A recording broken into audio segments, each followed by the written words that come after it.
अपनी रूट्स ध्यान रखना, अपनी जड़ें याद रखना, कहाँ से आप आए हो। अगर अपनी जड़ें याद है तो आप कभी कुछ गलत कर ही नहीं सकते। इस गांव से मेरी जड़ें जुड़ी है और मैं कहीं भी चली रहूं, रहूंगी खरेटी की बेटी। हम लोग ये समझते हैं हम बहुत मॉडर्न हो गए हैं, हमें सब आता है। अरे मम्मी तो शायद पढ़ी लिखी नहीं है, दादा दादी पढ़े लिखे नहीं है, उन्हें क्या पता। नहीं, जो जीवन का एक्सपीरियंस उनके पास है वो हमारे पास नहीं है।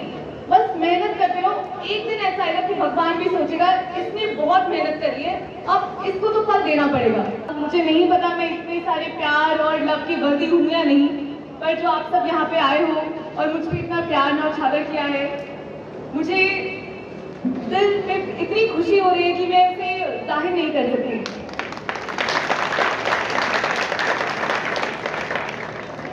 मुझे आज भी याद है जब मेरे छोटे दादाजी थे, चौधरी रणधीर सिंह, जब वो मृत्युशैया पे थे और उनकी तबीयत खराब थी, उन्होंने मुझसे 2 लाइनें बोली थी, बेटा लाइफ में कुछ ऐसा काम करना कि तेरे बड़े दादा, तेरे जितने भी पूर्वज हैं, तेरे गांव का नाम रोशन होना चाहिए। और वो बात उसमें मुझे इतनी गड़ गई थी, मैंने गांठ बांध ली थी कि लाइफ में करूंगी तो कुछ ऐसा करूंगी कि पूरे गांव का नाम रोशन होगा, कि ये बोला जाएगा कि हाँ ये खरेटी की बेटी है। अगर मैं थोड़ा सा अपना इंट्रोडक्शन दूं, मैंने अपनी थोड़ी सी स्कूलिंग यहाँ के गांव के स्कूल में की है। मैं आया करती थी, पढ़ाई नहीं करती थी, आपके पास खाना खा के घर चली जाती थी। उसके बाद बाकी मैं कर्नल सेंट्रल अकेडमी से मैंने स्कूलिंग की गुड़गांव, फिर दिल्ली यूनिवर्सिटी से मैंने अपनी ग्रेजुएशन की और उसके बाद एग्जाम की तैयारी।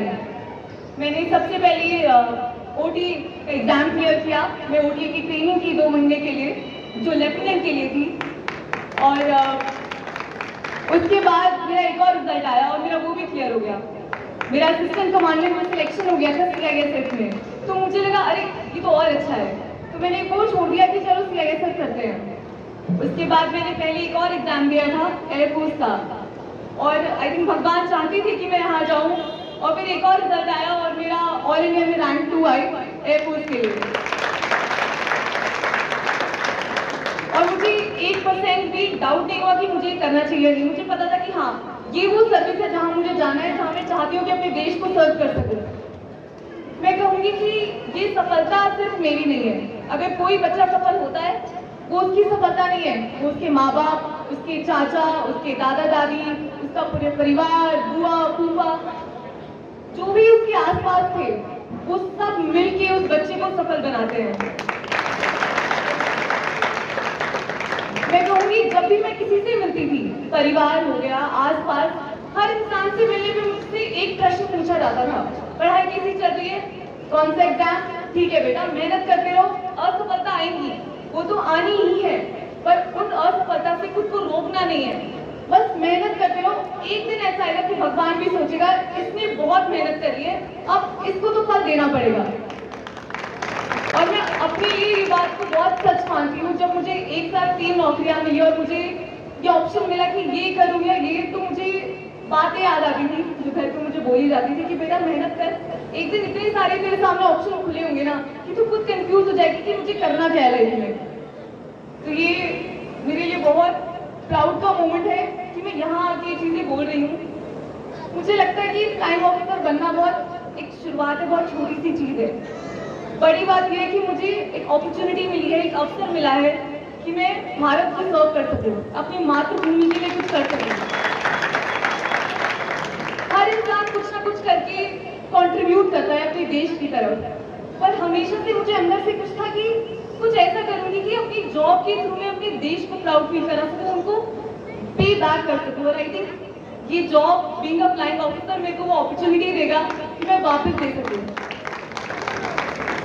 आप जितने भी स्टूडेंट्स बैठे हैं यहाँ पे, जितने भी बच्चे हैं, उनके लिए बहुत इंपॉर्टेंट चीज, आप लाइफ में कुछ भी करो, आपको टीचर बनना है, आपको प्रोफेसर बनना है, आपको डॉक्टर बनना है, इंजीनियर, सिंगर, एक्टर, कुछ भी करो, पर एक चीज ध्यान रखना, पहले अच्छे इंसान से शुरुआत करो। पहले बनना है अच्छा इंसान। अगर कोई भी आपको मिल रहा है ना जिसकी आप मदद कर सकते हो, बेझिझक बिना सोचे समझे आप उसकी मदद करो। नहीं फर्क पड़ता सेम गांव से है, दूर का है, जाट है, नहीं है, पर आप अच्छे इंसान बनो, आप उसकी सहायता करो। जब आप अच्छे इंसान बनोगे, उसके बाद जो आपको जॉब मिलेगी ना, आप अपना बेस्ट दे पाओगे वहाँ पे। फिर जो भी आपका प्रोफेशन है, चाहे कोई भी जॉब हो, उसमें अपना 100% देना। ये बात मैंने सीखी है अपने पापा से, अपनी मम्मी से, अपने चाचा से, जो बहुत अच्छा कर रहे हैं अपने जीवन में। वो हमेशा मुझे कहते थे, बेटा अपनी रूट्स ध्यान रखना, अपनी जड़ें याद रखना, कहाँ से आप आए हो। अगर अपनी जड़ें याद है तो आप कभी कुछ गलत कर ही नहीं सकते। ये याद रखना कि ठीक है, मेरे दादा खेत में काम किया करते थे, मेरे दादा रात को जाया करते थे, सुबह वापस आते थे। उन्होंने इतनी मेहनत करी कि मैं आज यहाँ पहुँच पाई हूँ। तो ये मेरी सफलता नहीं है, जो इतने सालों पहले से वो मेहनत कर रहे थे, कि उनकी सफलता है। आखिर में एक और चीज मैं कहना चाहूंगी कि हमेशा अपने बड़ों का आशीर्वाद लेकर चलना। आप अपनी पढ़ाई में तभी सक्सेसफुल हो पाओगे जब उनके आशीर्वाद को आप दिल में लेके चलोगे, उनकी गाइडेंस को फॉलो करोगे। हम लोग ये समझते हैं बहुत मॉडर्न हो गए हैं, हमें सब आता है, अरे मम्मी तो शायद पढ़ी लिखी नहीं है, दादा दादी पढ़े लिखे नहीं है, उन्हें क्या पता। नहीं, जो जीवन का एक्सपीरियंस उनके पास है वो हमारे पास नहीं है। उस एक्सपीरियंस से चीजें सीखना, समझना, जो भी लाइफ के आप डिसीजंस लेते हो, उन डिसीजंस को लेके चलोगे, जरूर आप सक्सेसफुल होगे। बस इतना ही कहूंगी, अगर कभी भी किसी भी बच्चे को कोई भी गाइडेंस चाहिए हो तो आप कभी भी आ सकते हो मेरे पास। इस गांव से मेरी जड़ी जुड़ी है और मैं कहीं भी चली रहूं, रहूंगी खरेटी की बेटी। थैंक यू, जय हिंद।